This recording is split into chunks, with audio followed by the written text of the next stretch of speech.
শুরু করছি হৃদমায়ের প্রেম খাতা, পর্ব সংখ্যা ৩। লিখেছেন রিক্তা ইসলাম মায়া, সঙ্গে আমি আছি মাহি। কিন্তু ভাগ্য আমার এবারও হতাশ করল। আমার ভীষণ রকমের মন খারাপকেও আব্বু শক্ত মন নরম হলো না। আর না আমার এখান থেকে যাওয়া হলো। প্রচণ্ড অনীহার বুক ভরা কষ্ট নিয়ে আরিফ ভাইয়ার আমাদের চট্টগ্রাম কলেজে ভর্তি করিয়ে দিল। আমাদের বাসা থেকে কলেজ দূরত্ব ছিল 10 থেকে 15 মিনিট মতো। তাই রোজকার মতো ভাইয়া আমাদের কলেজে নামিয়ে দিয়ে তারপর সে নিজের ভার্সিটিতে যেত।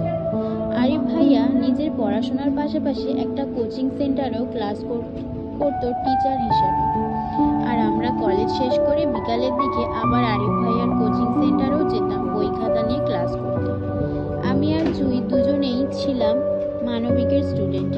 মূলত আমার ছোট থেকে রাজনৈতিক বিষয়গুলিতে প্রচণ্ড ইন্টারেস্ট ছিল, বিদায় সেজন্য মানবিক নিয়ে পড়াশোনা করা আর কি। সত্যি বলতে রাজনৈতিক বিষয়গুলো থেকে রাজনৈতিক কূটনৈতিক বুদ্ধিগুলো আমার হেব্বি লাগতো বলেই বাসার কাউকে না জানিয়ে নিজেই মানবিক বিভাগে ঢুকেছিলাম 9ম শ্রেণীতে। জুই অবশ্য প্রথমে সায়েন্স নিয়ে পড়াশোনা স্টার্ট করেছিল, পরে সায়েন্সের বইয়ের সাথে উঠতে না পেরে বাধ্য হয়েই সায়েন্স ছেড়ে মানবিক শাখায় আমার সাথে যোগ হয়। কিন্তু কে জানতো আমার এই অত্যাধিক পরিমাণে রাজনৈতিক পছন্দ করাটা যে আমার ভবিষ্যতের সঙ্গে জড়িয়ে যাবে সেটা। হা হা হা, আমার বাল্যকালের মজা করাটা আজ আমার উপরই ভারী পড়ে গেল। এর জন্য মানুষ বলে কোনো কিছু নিয়ে মজা করতে নেই। সময়ের ব্যবধানে সেই বিষয়গুলো তোমার উপর পড়তে বেশিক্ষণ লাগে না, সেটা আমি আজ হাড়ে হাড়ে টের পাচ্ছি। বাবারই কথা। মূলত আমি সবসময় ক্লাসমেট বা কাজিনদের জোর গলায় বলে বেড়াতাম আমার রাজনৈতিক পছন্দ, নেতাদের ক্ষমতা পছন্দ, তাদের কূটনৈতিক বুদ্ধিগুলা পছন্দ। ভবিষ্যৎ মন্ত্রী হওয়ার ইচ্ছাও মাঝে মধ্যে প্রকাশ করতাম বোকার মতো। আমার এই অতি আগ্রহের কথাগুলো আমার বান্ধবীরা শুনতো মনোযোগ সহকারে। তারপর বুক ভরা দোয়া দেওয়ার আগে মাইশা বলতো, শোন মায়া, তুই মন্ত্রী হলে আমাদের কি উপকার করবি সেটা আগে হিসাব নিকাশ কর। ফ্রিতে তো দোয়া আর ভোট কোনোটাই দেওয়া যাবে না, তাই না? দেখ মায়া, আমরা 6 বান্ধবী আছি তোর। আমাদের ডিমান্ড কিন্তু তেমন বেশি কিছু না, শুধু প্রত্যেককে একটা করে সরকারি চাকরি আর বিসিএস ক্যাডার জামাই দেওয়ার দিবি, ব্যাস এতটুকু। শুন মায়া, প্রেমটা না হয় আমরা কম্প্রোমাইজ করে নেবো 6 বান্ধবী বেসরকারি বা বেকার পোলাপান সাথে করে, কারণ অসহায় পোলাপানদেরও তো একটা জাতিগত অধিকার আছে সুন্দরী মাইয়াগুলোকে প্রেম করার।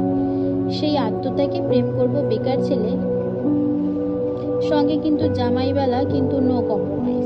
জামাই কিন্তু আমাদের বিসিএস ক্যাডারই লাগবে বলে দিলাম, নয়তো আমাদের সবার ভোট আর দোয়া তোর জন্য ক্যান্সেল। আমাদের বান্ধবীদের কথা তদারতিতে দ্রুততার সঙ্গে মাহি বাধা দিয়ে বলতো, দোস্ত রিক্তাকে মন্ত্রী হওয়ার দোয়াটা দ্রুত ক্যান্সেল কর, ওইটা রং নাম্বার। রিক্তা ভবিষ্যৎ মন্ত্রী হওয়া মানে আমাদের দেশের ঘোর বিপদ ডেকে আনে। রিক্তার যে বোকা গিলু, দেখা যাবে ওর সামনে দিয়ে পুনরায় পাকিস্তানিরা আমাদের দেশ নিয়ে যাবে কূটনৈতিক করে, আরও কিছুই বুঝতে পারবে না।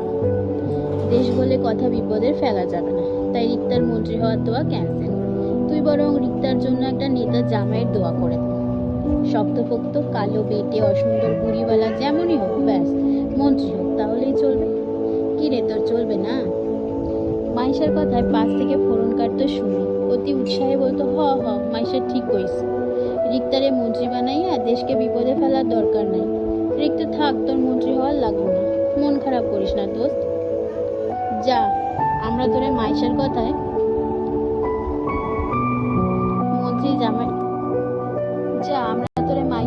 মন্ত্রী জামাইয়ের জন্য দোয়া করে দিব রে। হ্যাঁ, তোর মন্ত্রী মশাই অসুন্দর হোক সমস্যা নাই, কিন্তু তাকে অবশ্যই রক্তটা মন্ত্রী হতে হবে, যেন কথায় কথায় তোকে এমনই 2-4টে থাপ্পড় মারে ভালোবাসে। বেশ কৌতুক করেই আমার 6 বান্ধবীরা আকাশমুখী দুহাত তুলে মোনাজাত করতো আমার জন্য। ভীষণ রকমের খ্যাপাতো আমার। মাঝে মধ্যে বোকার মতন চেতে যেতাম আমি ওদের উল্টোপাল্টা দোয়া, আবার মাঝে মধ্যে বেশ এনজয় করতাম যখন ভবিষ্যৎ মন্ত্রীর বউ বলে থাকতো আমার। এই একটা কথায় কখনো আমি চেতে যেতাম না, বরং ভালো লাগতো। পছন্দের রাজনৈতিক বলে কথা, নেতা জামাই পাইলে সমস্যা কি, বরং ভালোই লাগবে। মনে মনে যেমন বান্ধবীদের দোয়া করা নিয়ে খুশিতে থাকতাম, তেমনই ভয়ে থাকতাম এই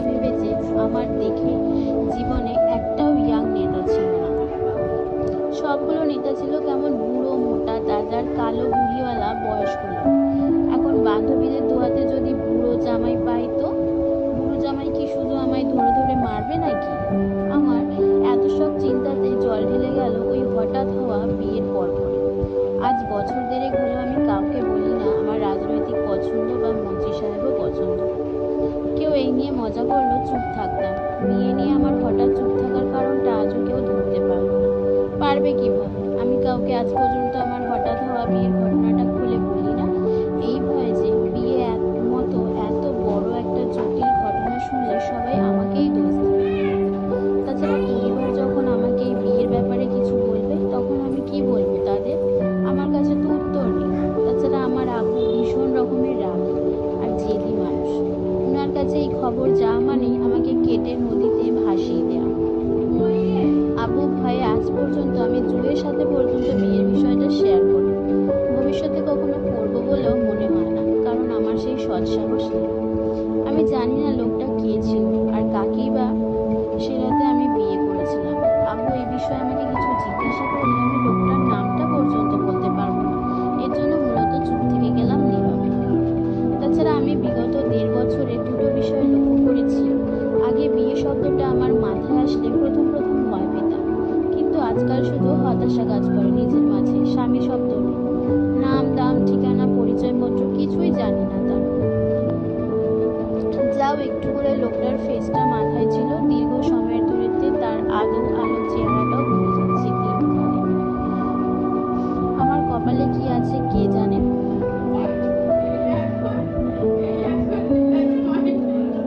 কিন্তু সেই মানুষটার জন্য আমার জীবন থেমে আছে।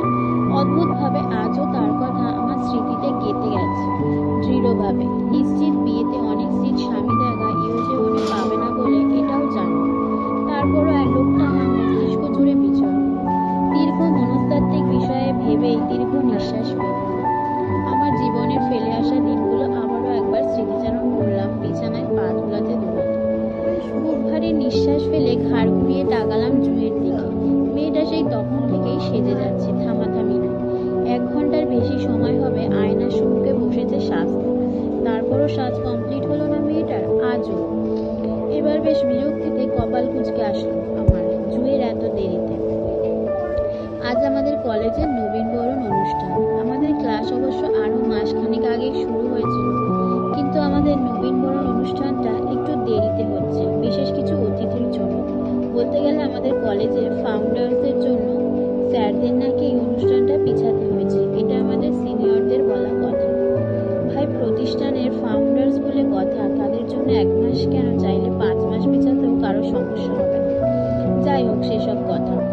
কলেজ নিয়ে আপাতত আমার মাথা ব্যথা নেই। কে আসলো কে গেল সেটা আমাদের দেখার কথা না। আমার বিষয় হচ্ছে এই মুহূর্তে জুনকে নিয়ে। মেয়েটা এখনো বিরতিবিহীন সেজে যাচ্ছে। সামান্য একটি অনুষ্ঠানের জন্য এত সাজতে হবে আজও। এবার আমি বেশ চটে গিয়ে রাগী গলায় বললাম জুইকে, অসভ্য মাইয়া, আর কতক্ষণ আমাকে এইভাবে বসিয়ে রেখে সাজবি? সামান্য একটা অনুষ্ঠানের জন্য তোর এত সাজতে হবে? লাইন মারতে যাবি কলেজে? আরিফ ভাইয়ের কাছে বিচার দেব তোর নামে, দেখিস। আমার চেতে যাওয়াতে তাড়াহুড়ো করে জুই আয়নার সম্মুখে ঝুঁকে পড়ে লিপস্টিক লাগাতে বলল, শুধু শুধু রাগিস কেন ঋতু? এই তো শেষ আমার, আরো অল্প। জুই, এবার কিন্তু তুই বাড়াবাড়ি করেছিস। সত্যি আমার গরম লাগছে এই মরার শাড়ি পরে। তুই কি উঠবি নাকি আমি তোকে ফেলে চলে যাব ভাইয়ের সাথে? আয়নার সম্মুখে থেকে তাড়াহুড়োয় মেকআপের জিনিসপত্র গোছাতে গোছাতে ব্যস্ত ভঙ্গিতে জুই বলে, সরি বোন, এই তো শেষ আমার, চল দ্রুত, আমাদের দেরি হয়ে যাচ্ছে। অনুষ্ঠান শুরু হয়ে গেলে সিনিয়রদের প্যারায় পড়ে যাব আমরা আবার। চল। জুয়ের হঠাৎ এত তাড়াহুড়ো গাঢ় দৃষ্টিতে তাকিয়ে থেকে ঠোঁট উল্টালাম। মেয়েটা সত্যি পাগল। এক তো নিজেই দেরি করবে, তারপর আবার সেটা নিয়ে নিজেই আফসোস করবে। অদ্ভুত। আজ আর আরিফ ভাইয়ার বাইকে চড়লাম না আমরা কেউ। যেহেতু শাড়ি পরেছি তাই রিক্সা ধরে সোজা কলেজ গেটে নামতেই চোখে লাগলো কলেজে ভারী প্যানেলের সাজসজ্জা, সেই সাথে কলেজের ছাত্রছাত্রীদের ভারী ভারী পোশাক। এই যেন এক লাল সবুজের পতাকা হয়ে আছে সবাই। আহা, কি অদ্ভুত ভালোবাসার টান দেশের জন্য, যার জন্য এই ভরা দিন দুপুরে সবাই লাল সবুজ পতাকা হয়ে ঘুরছে আশেপাশে। ছেলেরা সবাই লাল পাঞ্জাবি আর মেয়েরা সবাই সবুজ শাড়িতে আবদ্ধ। এই আবদ্ধ হওয়া থেকে কিন্তু আমরাও বাদ হইনি। জুই আর আমি দুজনই সবুজ রঙা শাড়ি পরেছি। পার্থক্য শুধু একটাই, আমাদের শাড়িটার জামদানি, ব্যাস। ছোট ছোট পা ফেলে কলেজের গেট ধরে ভিতরে ঢুকে বুঝলাম আমরা মনে হয় একটু বেশি দেরি করে ফেলেছি। আমাদের আরো আগে আসার উচিত ছিল, কারণ অলরেডি অতিথি আসার সময় হয়ে গেছে। আমাদের প্রধান অতিথির গাড়ি ঢুকলো গেট ধরে। তার মানে এই কলেজের এরাই ভিআইপি, সেই সাথে এই কলেজের ওনার। ছাত্রী জনসভায় আমি গিয়ে বরাবরই পিছনের সারিতে বসলাম। যেহেতু দেরিতে এসেছে তাই আপাতত আমাদের জায়গাটা পিছনের সারিতে হলো। আমার হাতে ফোন নেই, জুয়ের হাতে আরিফ ভাইয়ার একটা ফোন আছে, সেটাই দিয়ে সে অলরেডি ছবি তোলা শুরু করে দিয়েছে। আমি বিরক্তিতে ঝেড়ে ঘাড় ঘুরিয়ে পিছনে তাকালাম গোল গোল চোখে। তৎক্ষণাৎ দৃষ্টিতে ভিড়ল অতিথিদের ঝাঁক ঝমকপূর্ণ বেশ কয়েকটা সাদা কালো গাড়ি। গেট ধরে ভেতরে ঢুকছে তারা। সিনিয়র ভাইয়া আপুরা সারিবদ্ধভাবে দাঁড়িয়ে তাদের ফুল ছিটিয়ে বরণ করছে। সেই বরণে স্যাররাও দাঁড়িয়ে আছে হাতে ফুলের তোড়া নিয়ে। দূর থেকে অল্প স্বল্প চোখে লাগলো আমার। 3টা গাড়ি থেকে 3জন মানুষকে বের হতে দেখলাম ধবধবে সাদা পাঞ্জাবি পরিহিত অবস্থায়। একজন বেশ বৃদ্ধা আর বয়স্ক টাইপের লোক, সাদা পাকা দাড়ি আর চুলে ভরপুর ওনার। দ্বিতীয়জন অর্ধবয়স্ক হবে, বয়সটা 60 ঊর্ধ্বে হবে। ওনার চুলগুলো দূর থেকে ঠাউর করতে পারছি না কতটা পাকা হবে, তবে তৃতীয়জনকে চোখে লাগার মতো ছিল। দূর থেকে এক ঝলক দেখে বুঝতে পারলাম শত নারী রাতের স্বপ্ন হতে বাধ্যই পুরুষ। আহা, এই বুঝি সেই পুরুষ যাকে নিয়ে বিগত 1 মাস ধরে গুঞ্জন শুনেছিলাম।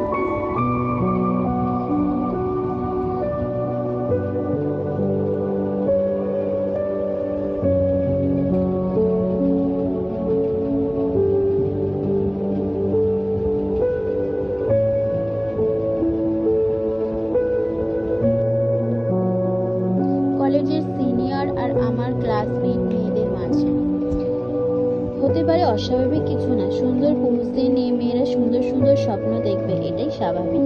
আমি বিবাহিত না হলে এই মুহূর্তে আমি লোকটার প্রথম ঝলকে ক্রাশ খেয়ে বাঁকা হয়ে যেতাম, কিন্তু বিবাহিত মহিলাদের তো পরপুরুষ দেখা পাপ।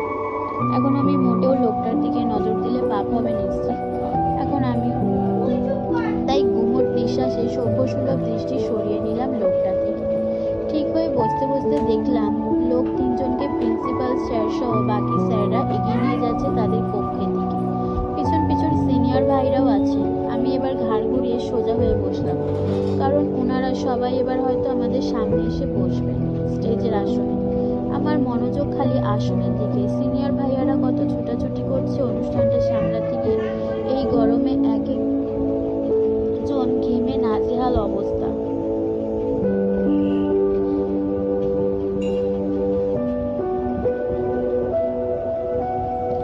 লাল পাঞ্জাবি ঘেমে পিত্তয়ে ল্যাপটি আছে তাদের। প্রধান অতিথি, বিশেষ অতিথি, সাইড অতিথি দেখার জন্য অল্প স্বল্প কৌতূহল ছিল আমার, কিন্তু আমার মনোযোগ সব নষ্ট হয় হঠাৎ পেটে খিদা করে। বিরক্তি নিয়ে চাইলাম পাশে। জুই ঠোঁট উল্টিয়ে আমার কানের কাছে নিয়ে বলল, ঋতু আমি ওয়াশরুম যাবো, প্লিজ আমার সাথে চল। কেমনটা লাগে? বাসা থেকে মাত্র আসলাম, এখন বসতে না বসতে ম্যাডামের ওয়াশরুম তাড়াবে। এতক্ষণ বাড়িতে কি করছিল? তখন ওয়াশরুম যায়নি কেন? মেজাজ খারাপে চাপার আগে দাঁত পিষে বলল, তুই কি আজকে শপথ করছস আমাকে শান্তি দিবি না? এমনি তোর জন্য এত লেট হলো, আর এখন বসতে না বসতে তোর ওয়াশরুমের কাজ লেগে গেল। প্লিজ ঋতু চল না। আসলে সাজুগুজু করে ব্যস্ত ছিলাম বলে ওয়াশরুমে যাওয়া হয়নি। ভেবেছিলাম সাজ শেষ করে একেবারে যাব, কিন্তু তাড়াহুড়ো এখানে চলে এসেছি বলে আর যাওয়া হয়নি। প্লিজ চল না বোন। গুড, ভেরি গুড, ভালো কাজ করেছিস। তখন যখন ওয়াশরুম কাজ চেপে সাজুগুজের কাজ চালিয়ে যেতে পারিস, তাহলে এখনো চেপে যা।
বয়স 35। শ্যামবর্ণ গায়ের রংটা খারাপ লাগছে না, বেশ ভালোই লাগছে।